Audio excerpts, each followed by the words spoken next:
রবিবার সকালে চুলে তেল দেওয়ার দিন। আমি বারান্দায় বসে আছি। ছেলে বলল, মা, আমি তেল লাগিয়ে দিই? আমি হ্যাঁ বলে দিলাম। সে আমার পেছনে বসে চুলে তেল লাগাতে শুরু করল। আস্তে আস্তে মাথায় হাত বুলাচ্ছে। হঠাৎ সে আমার কানের কাছে এসে ফিসফিস করে বলল, মা, তোর চুলের গন্ধে আমি পাগলগু। আমার গা শিউরে উঠল। কি বলছিস? সে আরও নিচু হয়ে বলল, সত্যি মা। তোর চুলে যে শ্যাম্পুর গন্ধ, নারিকেল তেলের গন্ধ, এসব আমাকে দিবারাত্রি পাগল করে রাখে। রাতে ঘুমাতে যাওয়ার আগে এই গন্ধের কথা ভাবি। আমি উঠে দাঁড়ানোর চেষ্টা করলাম। সে আমার কাঁধ চেপে ধরল। বসো মা। তেল শেষ করি কি তার হাত কাঁপছিল। আমি তোমাকে ভালোবাসি মা। তোমার চুল, তোমার গন্ধ, সব কিছু। আমি তোমাকে একজন নারী হিসেবে ভালোবাসি। আমি তোমাকে বিয়ে করতে চাই। তোমার চুলে আমার অধিকার চাই। স্বামীর অধিকার কি? তার নিঃশ্বাস আমার ঘাড়ে লাগছিল। নারিকেল তেলের গন্ধ হঠাৎ ভারী লাগতে শুরু করল। এই গল্পটি সম্পূর্ণ শুনলে আপনাদের পানি অটোমেটিক বের হয়ে যাবে, সো যত দ্রুত সম্ভব হাতের কাছে টিস্যু নিয়ে বসে পড়ো। বিছানার চাদর যেন নষ্ট না হয় সেটা সম্পূর্ণ খেয়াল রাখার অনুরোধ জানিয়ে গল্পটি এখন শুরু করব। তার আগে সর্বশেষ অনুরোধ, দয়া করে এমন পানি বের করার গল্প নিয়মিত শুনতে আমাদের চ্যানেলটি সকলেই সাবস্ক্রাইব করুন। ধন্যবাদ। হ্যালো বন্ধুরা, আমার নাম রূপালী দাস। আমার বয়স ৩৮ বছর। আমার স্বামীর নাম রফিক আহমেদ, বয়স ৪৪ বছর। আমাদের ২ সন্তান, তানভীর আর সাকিব। তানভীর ১৭ বছর বয়সী, কলেজে পড়ে। সাকিব ১০ বছর বয়সী, স্কুলে যায়। আমার এই গল্পটা শুরু হয়েছিল সেই রোববারের সকালে। আজ থেকে ৩ মাস আগের কথা। তানভীর আমার বড় ছেলে। অনেক দিন ধরেই লক্ষ্য করছিলাম সে আমার দিকে অন্যরকম ভাবে তাকায়। প্রথমে ভেবেছিলাম হয়তো আমার কল্পনা। কিন্তু সেদিন সকালে যা ঘটল তাতে আমার সব সন্দেহ দূর হয়ে গেল। তানভীর আমাকে বলল, মা, তোর চুলে আমার একটা বিশেষ অনুভূতি কাজ করে। এই অনুভূতিটা আমি বুঝতে পারছি না, কিন্তু এটা আমাকে অস্থির করে তোলে। আমি ভাবলাম ছেলে হয়তো কোনো সমস্যায় আছে, হয়তো কোনো মেয়ের প্রেমে পড়েছে। তাই আমার চুলের গন্ধে তার মনে সেই মেয়ের কথা মনে পড়ছে। আমি বললাম, তানভীর, তুই কি কোনো মেয়ের প্রেমে পড়েছিস? তোর মনে কি কোনো মেয়ের কথা আছে? তানভীর মাথা নাড়ল। না মা। আমার মনে যে মেয়ের কথা আছে সে তুই কি? আমার মাথা ঘুরতে লাগল। কি বলছিস তুই? তানভীর বলল, মা, আমি জানি এটা স্বাভাবিক না, কিন্তু আমি তোকে একজন নারী হিসেবে দেখি। তোর চুলের গন্ধ, তোর কথা বলার ভঙ্গি, তোর হাসি, এসব আমার মনে এমন অনুভূতির জন্ম দেয় যা আমি অন্য কোনো মেয়ের ক্ষেত্রে অনুভব করি না। আমি তৎক্ষণাৎ উঠে দাঁড়ালাম। তানভীর, তুই কি বলছিস? আমি তোর মা। তুই আমার ছেলে। তানভীর বলল, আমি জানি মা, কিন্তু এই অনুভূতিটা আমি নিয়ন্ত্রণ করতে পারি না। আমি ভেবেছিলাম হয়তো ছেলেটার মানসিক কোনো সমস্যা হয়েছে। আমি বললাম, তানভীর, তুই আজকে ডাক্তারের কাছে যাবি। তোর সাথে কোনো মানসিক ডাক্তারের সাথে কথা বলতে হবে। তানভীর বলল, না মা, আমার কোনো সমস্যা নেই। আমি শুধু তোকে ভালোবাসি। সেদিন বিকেলে রফিক অফিস থেকে ফিরল। আমি ভাবলাম তানভীরের ব্যাপারে রফিককে বলব কিনা, কিন্তু শেষে সিদ্ধান্ত নিলাম বলব না। হয়তো এটা ছেলেটার একটা ফেজ, কিছুদিন পরে ঠিক হয়ে যাবে। কিন্তু পরের দিন আরও অদ্ভুত ব্যাপার ঘটল। সকালে আমি রান্নাঘরে কাজ করছি। তানভীর এসে আমার পেছনে দাঁড়াল। আমি বুঝতে পারলাম সে আমার পেছনে আছে। আমি বললাম, তানভীর, তুই কেন পেছনে দাঁড়িয়ে আছিস? সামনে এসে দাঁড়া। তানভীর বলল, মা, আমি তোর চুলের গন্ধ নিচ্ছি। এই গন্ধ আমার খুব ভালো লাগে। আমি রাগ করে বললাম, তানভীর, তুই এসব কি করছিস? এসব ঠিক না। তানভীর বলল, মা, আমি শুধু তোর কাছে থাকতে চাই, তোর সাথে কথা বলতে চাই। তুই আমার কাছে একজন সাধারণ মেয়ের মতো। আমি বললাম, আমি তোর মা তানভীর, এটা ভুলে যাস না। তানভীর বলল, মা, তুই যদি আমার মা না হতিস আমি তোকে বিয়ে করতাম। আমি তোকে আমার স্ত্রী বানাতে চাই। এই কথা শুনে আমার পা কাঁপতে লাগল। আমি বুঝতে পারলাম ছেলেটার মনে সত্যিই কোনো সমস্যা হয়েছে। আমি সেদিন রাতে রফিকের সাথে কথা বলার সিদ্ধান্ত নিলাম। রাতে রফিক যখন ঘুমানোর জন্য প্রস্তুত হচ্ছিল আমি তার কাছে গিয়ে বসলাম। আমি বললাম, রফিক, তানভীরের ব্যাপারে আমার সাথে কথা বলতে হবে। রফিক বলল, কি হয়েছে তানভীরের? আমি সব কিছু খুলে বললাম। রফিক শুনে অবাক হল। সে বলল, এটা কি ব্যাপার? ছেলেটার মাথা খারাপ হয়ে গেছে নাকি? আমি বললাম, আমিও তাই ভাবছি। হয়তো মানসিক কোনো সমস্যা হয়েছে। রফিক বলল, আগামীকাল আমি তানভীরের সাথে কথা বলবো। তারপর ডাক্তারের কাছে নিয়ে যাব। পরের দিন সকালে রফিক তানভীরকে ডেকে নিয়ে বসল। রফিক বলল, তানভীর, তোর মার সাথে তোর যে ব্যাপার সেটা আমি শুনেছি। এটা কি? তানভীর বলল, বাবা, আমি মাকে একজন নারী হিসেবে ভালোবাসি। এটা আমার কাছে স্বাভাবিক মনে হয় গে। রফিক রেগে গেল। স্বাভাবিক? তুই কি বলছিস? সে তোর মা, আমার স্ত্রী। তানভীর বলল, বাবা, আমি জানি, কিন্তু আমার এই অনুভূতি নিয়ন্ত্রণে রাখতে পারি না। রফিক বলল, তোকে আজই ডাক্তারের কাছে নিয়ে যেতে হবে গু। তানভীর বলল, বাবা, আমার কোনো চিকিৎসা লাগবে না, আমি শুধু মাকে ভালোবাসি। এটাই রফিক আরও রেগে গেল। তুই কি ভাবছিস? তোর মাকে তুই কি করবি? বিয়ে করবি? তানভীর বলল, হ্যাঁ, যদি পারতাম গু। রফিক হাতে তানভীরকে একটা চড় মারল। পাগল হয়ে গেছিস? সম্বন্ধ বুঝিস না? তানভীর গাল চেপে ধরল। বাবা, তুমি আমাকে মারলেও আমার অনুভূতি বদলাবে না। রফিক বলল, তোর সাথে আর কথা নেই, আজই ডাক্তারের কাছে যাবি। দুপুরে রফিক তানভীরকে নিয়ে একজন মানসিক ডাক্তারের কাছে গেল। ডাক্তার তানভীরের সাথে অনেকক্ষণ কথা বলল। তারপর রফিককে বলল, এটা অডিপাস কমপ্লেক্স নামের একটা মানসিক অবস্থা। কিছু ছেলের মনে তাদের মায়ের প্রতি এ ধরনের আকর্ষণ জন্মায়। এটা চিকিৎসাযোগ্য। ডাক্তার বলল, তানভীরকে নিয়মিত কাউন্সেলিং করতে হবে এবং কিছু ওষুধ খেতে হবে। সাথে সাথে পারিবারিক পরিবেশও পরিবর্তন করতে হবে। রফিক বলল, কি ধরনের পরিবর্তন? ডাক্তার বলল, তানভীরকে তার মায়ের কাছ থেকে দূরে রাখতে হবে। সম্ভব হলে অন্য কোথাও পাঠিয়ে দিন। আমরা ঠিক করলাম তানভীরকে তার নানার বাড়িতে পাঠিয়ে দেব। নানার বাড়ি সিলেটে। সেখানে গিয়ে সে পড়াশোনা চালিয়ে যেতে পারবে এবং আমার কাছ থেকে দূরেও থাকবে। তানভীর যেতে চাইল না। সে বলল, মা, আমি তোর কাছ থেকে দূরে যেতে চাই না, আমি তোর কাছেই থাকব। আমি বললাম, তানভীর, এটা তোর ভালোর জন্য। তুই সিলেটে গিয়ে সুস্থ হয়ে ফিরে আসবি। তানভীর কাঁদতে শুরু করল। মা, আমাকে যেতে বলো না গি। কিন্তু আমরা দুইট থাকলাম। সপ্তাহখানেক পরে রফিক তানভীরকে সিলেটের নানার বাড়িতে পৌঁছে দিয়ে আসল। তানভীর যাওয়ার সময় কাঁদছিল। মা, আমি তোকে ভুলতে পারব না, তুই আমার প্রথম এবং শেষ ভালোবাসা গু। তানভীর চলে যাওয়ার পরে আমাদের ঘরে একটা নীরবতা নেমে এল। সাকিব মাঝে মাঝে জিজ্ঞেস করত, মা, তানভীর ভাই কবে আসবে? আমি বলতাম, শীঘ্রই আসবে। কিন্তু আমি নিজেও জানতাম না সে কবে আসবে। মাস দুয়েক পরে নানু ফোন করে জানাল তানভীরের অবস্থা ভালো হচ্ছে। সে নিয়মিত ডাক্তারের কাছে যাচ্ছে, পড়াশোনাও ভালো করছে। তবে এখনও মাঝে মাঝে আমার কথা বলে, আমার ছবি দেখে কাঁদে। আমার মনও খারাপ হতো। যতই বলি তানভীরের মানসিক সমস্যা ছিল, সে আমার ছেলে, আমার সন্তান।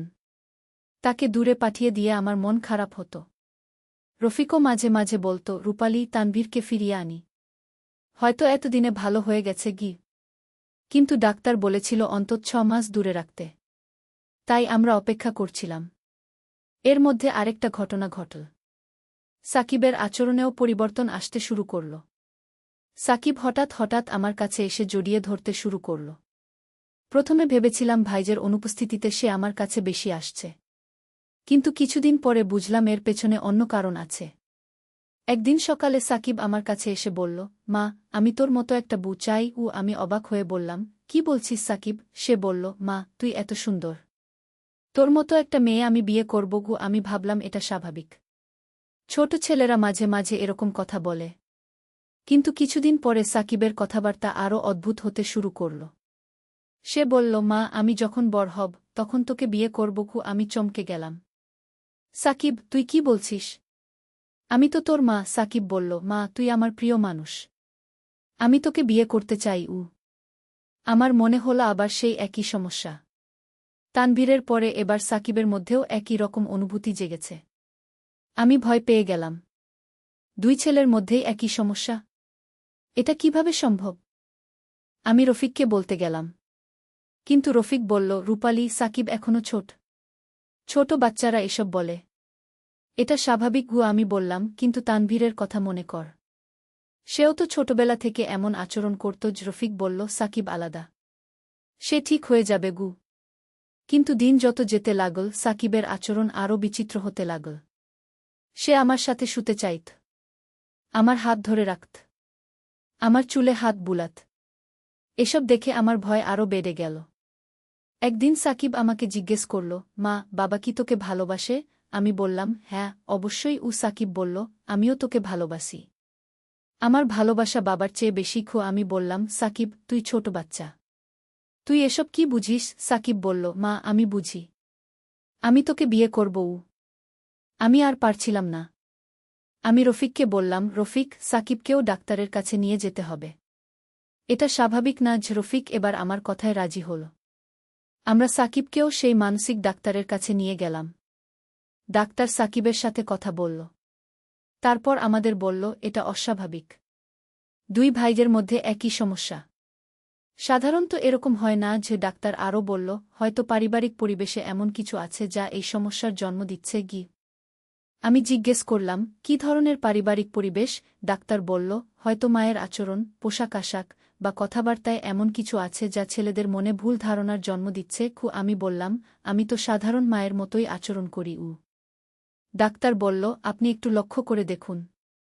আপনার পোশাক, আপনার কথাবার্তা, আপনার ছেলেদের সাথে মিশে যাওয়ার ধরন। হয়তো কোনো ব্যাপারে আপনি অতিরিক্ত উদার। আমি ভাবতে লাগলাম কি হতে পারে। বাড়িতে ফিরে রফিকের সাথে আলোচনা করলাম। রফিক বলল, রূপালি, তুই কি মনে করিস তোর আচরণে কোনো সমস্যা আছে? আমি বললাম, আমি জানি না। আমি তো সব মায়ের মতোই আচরণ করি। রফিক বলল, হয়তো আমাদের কিছু পরিবর্তন আনতে হবে। আমি সিদ্ধান্ত নিলাম নিজেকে পরিবর্তন করব। আমি ছেলেদের সাথে দূরত্ব বজায় রাখব, তাদের সাথে বেশি মিশব না, পোশাক আশাকেও সতর্ক থাকব। হয়তো এতে কিছু উপকার হবে। সাকিব ও তানভীরের মতো কাউন্সেলিং শুরু করল এবং কিছু ওষুধও খেতে শুরু করল। ডাক্তার বলল, সাকিব এখনও ছোট, তাই তার সুস্থ হওয়ার সম্ভাবনা বেশি। এর মধ্যে আরেকটা ঘটনা ঘটল। আমার ছোট বোন লতা আমাদের বাড়িতে বেড়াতে এল। লতার বয়স 25 বছর। সে অবিবাহিত। লতা আমাদের বাড়িতে এল সাকিবকে দেখতে, সাকিবের সাথে খেলাধুলা করতে। কিন্তু অদ্ভুত ব্যাপার হল, লতা আসার পরে সাকিবের আচরণে পরিবর্তন আসল।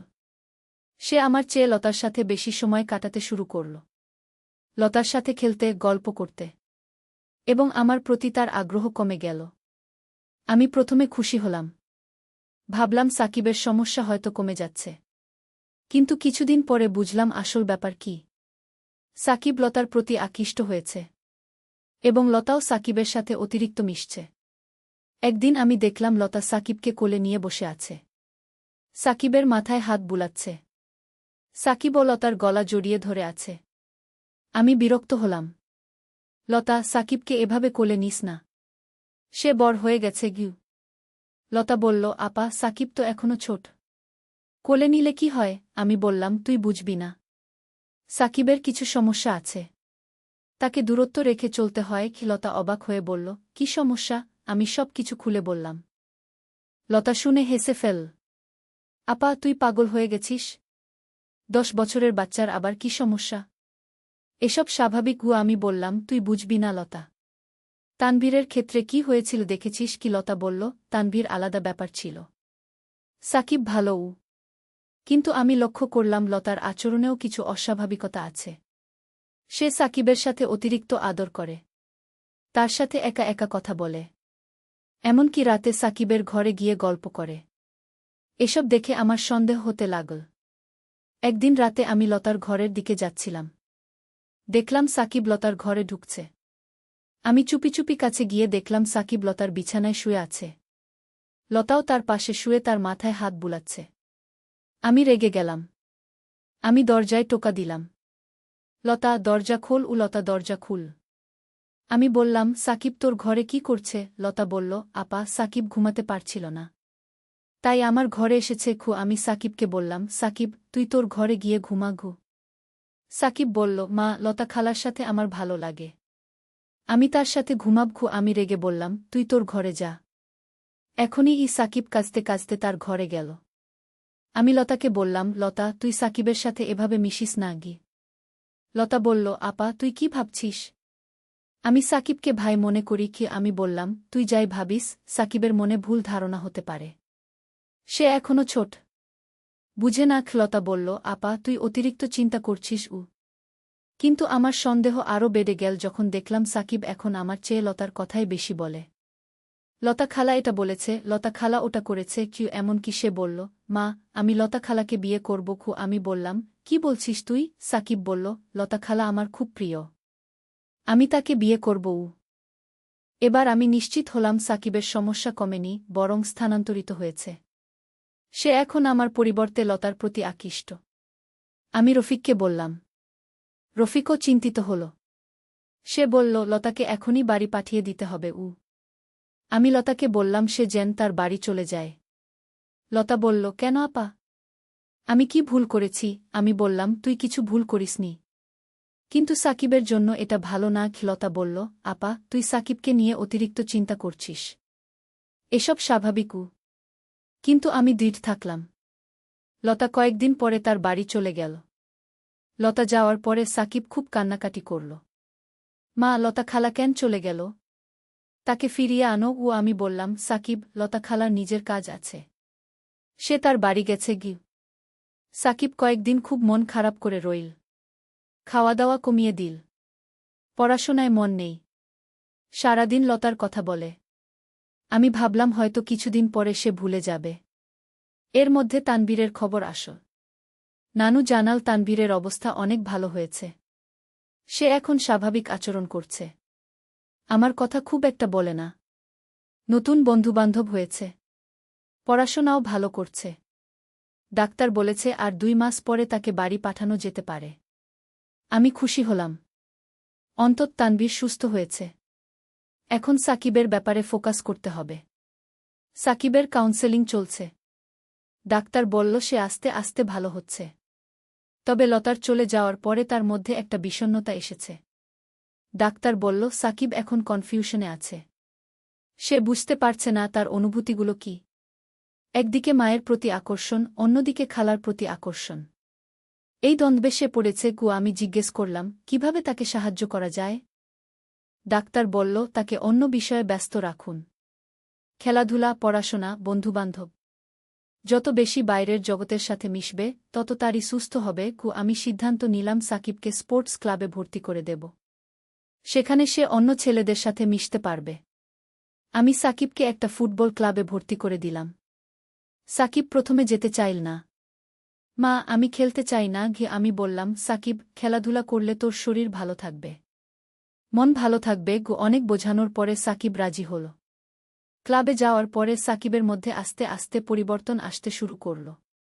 সে নতুন বন্ধু বানাল, তাদের সাথে খেলাধুলা করে, বাড়িতে এসে বন্ধুদের কথা বলে। লতার কথা আগের চেয়ে কম বলে। আমার প্রতিও তার আচরণ স্বাভাবিক হতে শুরু করল। 2 মাস পরে তানভীর বাড়ি ফিরে এল। তাকে দেখে আমার খুব ভালো লাগল। সে অনেক পরিবর্তিত, আগের চেয়ে শান্ত, স্থির, আমার সাথে স্বাভাবিক আচরণ করে, সম্মান করে, কিন্তু সেই অস্বাভাবিক আকর্ষণ আর নেই। তানভীর বলল, মা আমি সিলেটে অনেক কিছু শিখেছি, বুঝেছি আমার আচরণ ভুল ছিল, এখন আমি স্বাভাবিক জীবন যাপন করতে চাই। আমি তাকে জড়িয়ে ধরলাম। তুই সুস্থ হয়ে ফিরেছিস, এটাই আমার কাছে সবচেয়ে বড় পাওয়া। তানভীর এবার কলেজে ভর্তি হল, নতুন করে পড়াশোনা শুরু করল।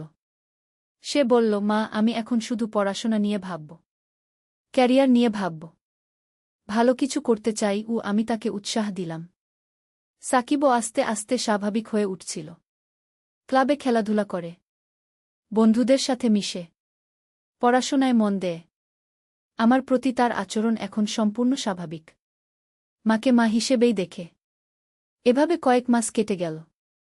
আমি ভাবলাম এবার আমাদের পরিবার স্বাভাবিক হয়েছে, 2 ছেলেই সুস্থ, সবাই নিজ নিজ কাজে ব্যস্ত, রফিকও খুশি। কিন্তু হঠাৎ করে আবার একটা ঘটনা ঘটল। আমার বড় বোন রেখার মেয়ে তৃপ্তি আমাদের বাড়িতে বেড়াতে এল। তৃপ্তির বয়স 15 বছর। সে আমাদের বাড়িতে এল গ্রীষ্মের ছুটিতে। তৃপ্তি খুব সুন্দর মেয়ে, লম্বা, ফর্সা, চুল কোমর পর্যন্ত। সে এসে তানভীর আর সাকিব দুজনের সাথেই ভালো মিশল। তারা একসাথে খেলাধুলা করে, গল্প করে, টিভি দেখে। প্রথম কয়েকদিন সব স্বাভাবিক ছিল, কিন্তু তৃপ্তি আসার সপ্তাহখানেক পরে আমি লক্ষ্য করলাম তানভীরের আচরণে আবার পরিবর্তন। সে তৃপ্তির সাথে বেশি সময় কাটায়, তার সাথে একা একা কথা বলে। তৃপ্তিও তানভীরের সাথে বেশি মিশে। একদিন আমি দেখলাম তানভীর আর তৃপ্তি ছাদে বসে কথা বলছে। তানভীর তৃপ্তির খুব কাছে বসে আছে। তৃপ্তিও তানভীরের কথায় হেসে গড়াগড়ি যাচ্ছে। আমার সন্দেহ হল। আমি ছাদে গিয়ে বললাম, তোরা কি করছিস? তানভীর বলল, মা, আমরা গল্প করছি। আমি বললাম, তৃপ্তি, তোর মায়ের কাছে ফোন করেছিস? তৃপ্তি বলল, খালা, পরে করব। আমি বললাম, এখনই কর। তোর মা চিন্তা করবে গু। আমি বুঝতে পারছিলাম তানভীর আর তৃপ্তির মধ্যে কোনো সম্পর্ক তৈরি হচ্ছে, এবং এটা একটা স্বাভাবিক আকর্ষণ। কিন্তু তৃপ্তি আমার ভাতিজি, তানভীরের চাচাতো বোন। তাদের মধ্যে সম্পর্ক হওয়াটা উচিত না। আমি রফিকের সাথে কথা বললাম। রফিক বলল, রূপালী, এটা তো স্বাভাবিক ব্যাপার। তানভীর একটা মেয়ের প্রতি আকৃষ্ট হয়েছে, এটা ভালো লক্ষণ। এর মানে সে সুস্থ হয়েছে। আমি বললাম, কিন্তু তৃপ্তি তো তার চাচাতো বোন গো। রফিক বলল, তাই বলে কি? চাচাতো ভাই বোনের মধ্যে বিয়ে হতে পারে, এটা কোনো সমস্যা না। গিয়ে আমি বললাম, কিন্তু তৃপ্তি এখনো ছোট, 15 বছর বয়স। কি? রফিক বলল, এখনই তো বিয়ে দিচ্ছি না, কয়েক বছর পরে দেখা যাবে। কিন্তু আমার মন সায় দিচ্ছিল না। আমি ভাবলাম তৃপ্তিকে তাড়াতাড়ি তার বাড়ি পাঠিয়ে দেওয়া উচিত। কিন্তু তৃপ্তির মা রেখা বলেছিল তৃপ্তি পুরো ছুটি আমাদের এখানে কাটাবে। আমি লক্ষ্য করলাম সাকিবও তৃপ্তির প্রতি আকৃষ্ট হচ্ছে। সেও তৃপ্তির সাথে সময় কাটাতে চায়, তৃপ্তির সাথে কথা বলতে চায়। এমনকি একদিন সে বলল, মা, তৃপ্তি আপু কত সুন্দর। আমি চিন্তায় পড়ে গেলাম। তৃপ্তিকে নিয়ে দুই ছেলের মধ্যে প্রতিযোগিতা শুরু হয়ে গেছে। তানভীর তৃপ্তির সাথে বেশি সময় কাটানোর চেষ্টা করে। সাকিবও তৃপ্তির দৃষ্টি আকর্ষণ করার চেষ্টা করে। একদিন তানভীর আর সাকিবের মধ্যে তৃপ্তিকে নিয়ে ঝগড়া হল। সাকিব বলল, তৃপ্তি আপু আমার সাথে খেলবে। তানভীর বলল, না, সে আমার সাথে পড়তে বসবে। তৃপ্তি বলল, আমি একা একা থাকতে চাই। আমি দুই ছেলেকে ডেকে বললাম, তোরা তৃপ্তিকে নিয়ে ঝগড়া করিস না, সে আমাদের মেহমান। তানভীর বলল, মা, সাকিব তৃপ্তিকে একা থাকতে দেয় না। সাকিব বলল, তানভীর ভাই তৃপ্তি আপুর সাথে সারাক্ষণ লেগে থাকে। আমি বুঝতে পারলাম পরিস্থিতি নিয়ন্ত্রণের বাইরে যাচ্ছে। আমি তৃপ্তিকে বললাম, তৃপ্তি, তুই কি তোর মায়ের কাছে যেতে চাস? তৃপ্তি বলল, না খালা, আমার এখানে ভালো লাগছে। আমি বললাম, কিন্তু তানভীর আর সাকিব তোকে নিয়ে ঝগড়া করছে। তৃপ্তি বলল, খালা, ওরা ছোট বাচ্চা, ওদের সাথে আমার কোনো সমস্যা নেই। কিন্তু আমি জানতাম তৃপ্তি হয়তো পুরো ব্যাপারটা বুঝতে পারছে না। সে ভাবছে এগুলো সাধারণ ভাইবোনের মতো আচরণ। আমি রেখাকে ফোন করে বললাম, রেখা, তৃপ্তিকে নিয়ে যা। রেখা বলল, কেন? কি হয়েছে? আমি সব খুলে বললাম। রেখা বলল, রূপালী, তুই পাগল হয়ে গেছিস। ছেলেরা মেয়েদের প্রতি আকৃষ্ট হবেই, এটা স্বাভাবিক। আমি বললাম, রেখা, তুই বুঝছিস না, আমার ছেলেদের সমস্যা আছে। তারা মেয়েদের প্রতি অস্বাভাবিক আকর্ষণ অনুভব করে। কি? রেখা বলল, কি অস্বাভাবিক? তানভীর 19 বছর বয়সী ছেলে, সে মেয়েদের পছন্দ করবে না। আমি বললাম, কিন্তু তৃপ্তি তার চাচাতো বোন। রেখা বলল, রূপালী, তুই অতিরিক্ত চিন্তা করছিস। চাচাতো ভাই বোনের মধ্যে বিয়ে হতে পারে, এতে কোনো সমস্যা নেই। আমি বললাম, আমার মন সায় দিচ্ছে না রেখা, তৃপ্তিকে নিয়ে যা। রেখা রেগে বলল, তাহলে তৃপ্তিকে পাঠিয়ে দে। আমি নিয়ে যাচ্ছি। পরের দিন রেখা এসে তৃপ্তিকে নিয়ে গেল। তৃপ্তি যাওয়ার সময় কাঁদছিল। খালা, আমি যেতে চাই না, আমার এখানে ভালো লাগে। আমি বললাম, তৃপ্তি, তুই তোর মায়ের সাথে থাক, মাঝে মাঝে আসতে পারবি। তানভীর আর সাকিব দুজনেই মন খারাপ করল তৃপ্তি চলে যাওয়ায়। তৃপ্তি চলে যাওয়ার পরে আমি ভাবলাম এবার শান্তি হবে। কিন্তু দেখলাম তানভীর আর সাকিব দুজনেই বিষণ্ণ হয়ে গেছে। তারা সারাদিন তৃপ্তির কথা বলে, তৃপ্তির জন্য কান্নাকাটি করে। আমার মন খারাপ হলো তাদের অবস্থা দেখে। তানভীর বলল, মা, তুই কেন তৃপ্তিকে পাঠিয়ে দিলি? আমি তাকে ভালোবাসি। আমি বললাম, তানভীর, তৃপ্তি তোর চাচাতো বোন। তানভীর বলল, তাতে কি? আমি তাকে বিয়ে করতে চাই। আমি বললাম, সে এখনো ছোট, 15 বছর বয়স। তানভীর বলল, আমি অপেক্ষা করব, সে বড় হলে আমি তাকে বিয়ে করব। আমি বুঝতে পারলাম তানভীর সত্যিই তৃপ্তিকে ভালোবাসে, এবং এটা তার আগের সমস্যাগুলোর মতো নয়, এটা একটা স্বাভাবিক প্রেম। সাকিবও বলল, মা, আমিও তৃপ্তি আপুকে ভালোবাসি। আমিও তাকে বিয়ে করব খু আমি বললাম সাকিব তুই এখনো ছোট। এসব নিয়ে ভাবিস না গি সাকিব বলল মা আমি বড় হলে তৃপ্তি আপুকে বিয়ে করব। আমি দেখলাম দুই ছেলের মধ্যে আবার প্রতিযোগিতা শুরু হয়েছে। এবার তৃপ্তিকে নিয়ে। তানভীর বলে সে আগে তৃপ্তিকে বিয়ে করবে কারণ সে বড়। সাকিব বলে তৃপ্তি তাকে বেশি পছন্দ করে। আমি রফিককে বললাম। রফিক বলল এটা তো ভালো ব্যাপার। ছেলেরা একটা মেয়ের প্রতি স্বাভাবিক আকর্ষণ অনুভব করছে। তৃপ্তিকে যে কোনো একজন বিয়ে করুক আমার কোনো আপত্তি নেই কি আমি বললাম কিন্তু দুই ভাইয়ের মধ্যে এই প্রতিযোগিতা ভালো না গ। এভাবে আরও কয়েক মাস কেটে গেল। তানভীর আর সাকিব দুজনেই তৃপ্তির জন্য অপেক্ষা করতে থাকল।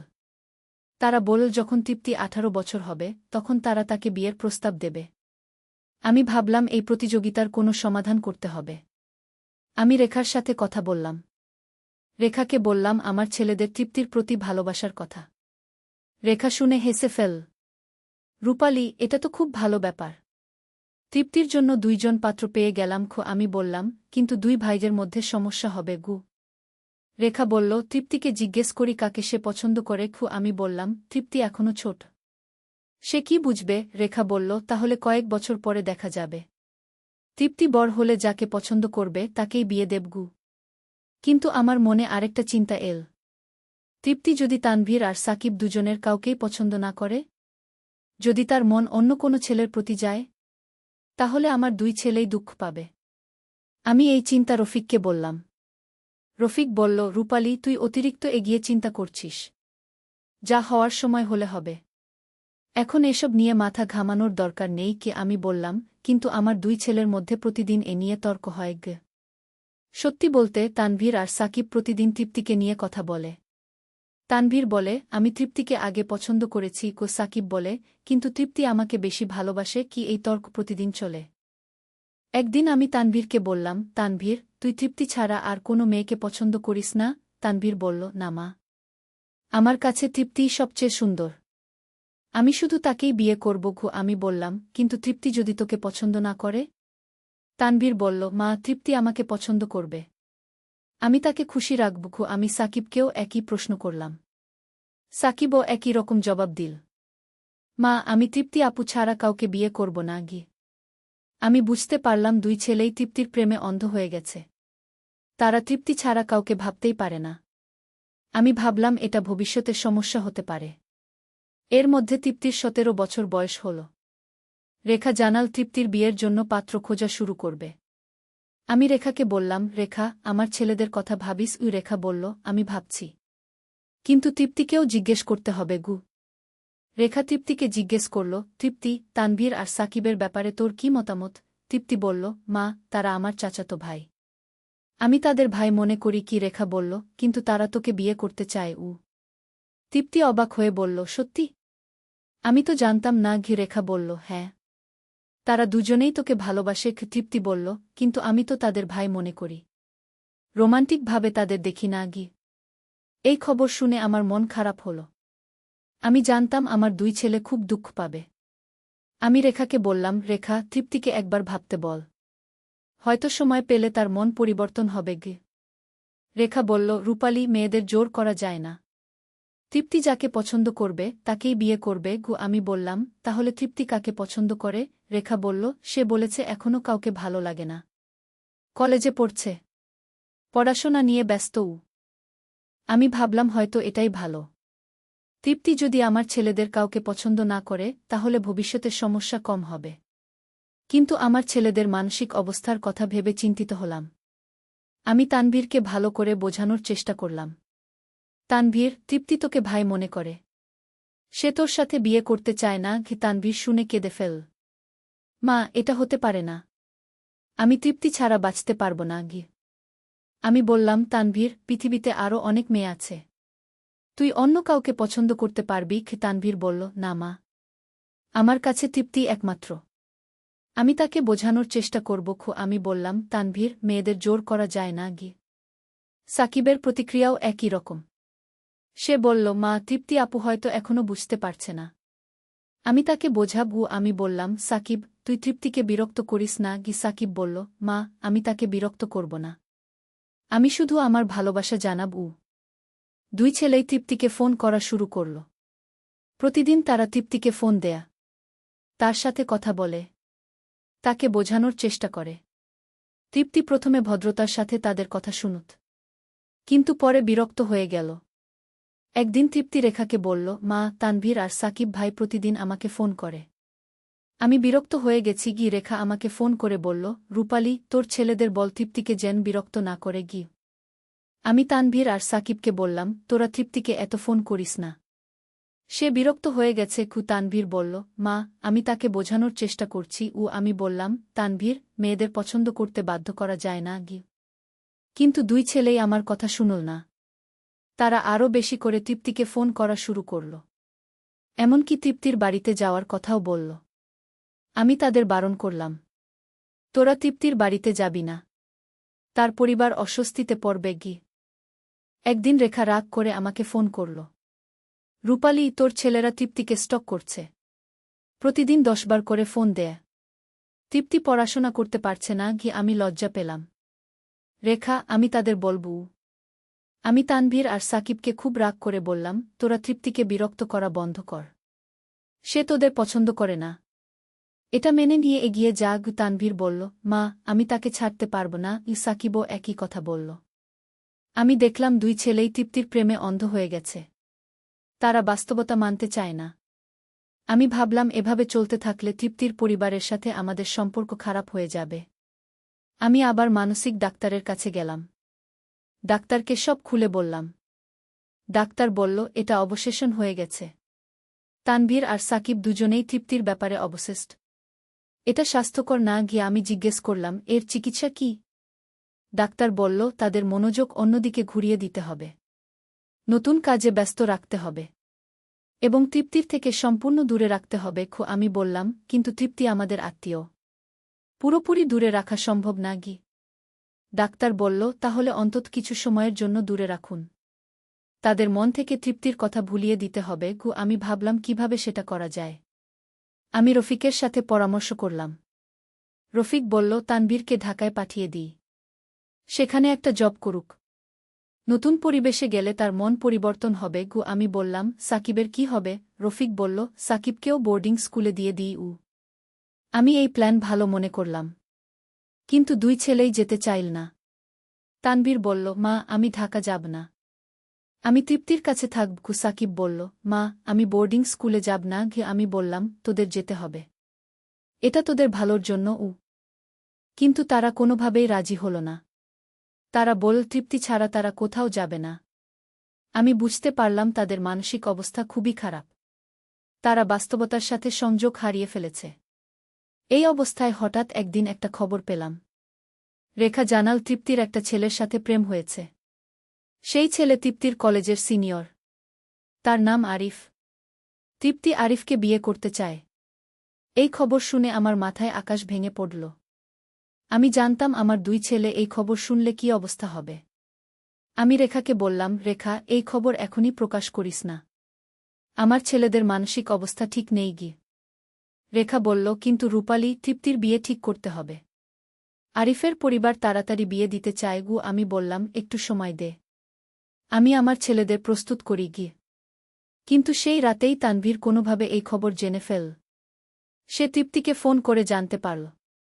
তানভীর ঘরে এসে চিৎকার করে কাঁদতে শুরু করল, মা, তৃপ্তি আমাকে ধোঁকা দিয়েছে, সে আরেকজনকে ভালোবাসে। আমি তানভীরকে শান্ত করার চেষ্টা করলাম। তানভীর, তৃপ্তি তোকে ধোঁকা দেয়নি, সে তোকে বলেছিল তার অন্য কেউকে ভালো লাগে না, কিন্তু এখন তার ভালো লেগেছে। তানভীর বলল, না মা, তৃপ্তি আমার, আমি তাকে কাউকে বিয়ে করতে দেব না। সাকিবও খবর জানার পরে কাঁদতে শুরু করল। দুই ভাই একসাথে কাঁদছে, তাদের অবস্থা দেখে আমার হৃদয় ভেঙে গেল।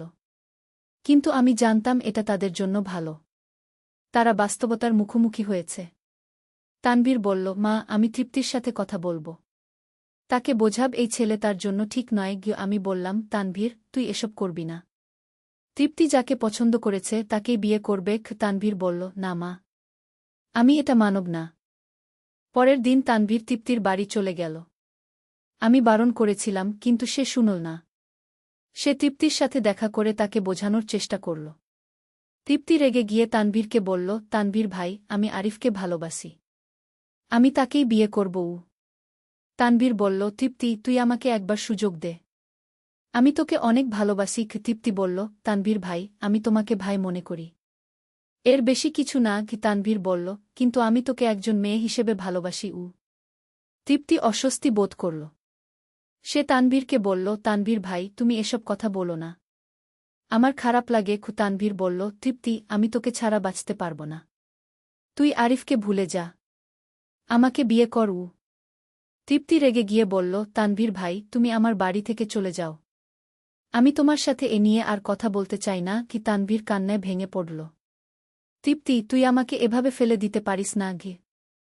রেখা এসে তানভীরকে বলল, তানভীর, তুই বাড়ি চলে যা। তৃপ্তিকে বিরক্ত করিস না। তানভীর কাঁদতে কাঁদতে বাড়ি ফিরে এল।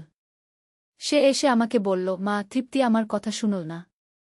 সে আরিফকেই বিয়ে করবে। আমি তানভীরকে সান্ত্বনা দেওয়ার চেষ্টা করলাম।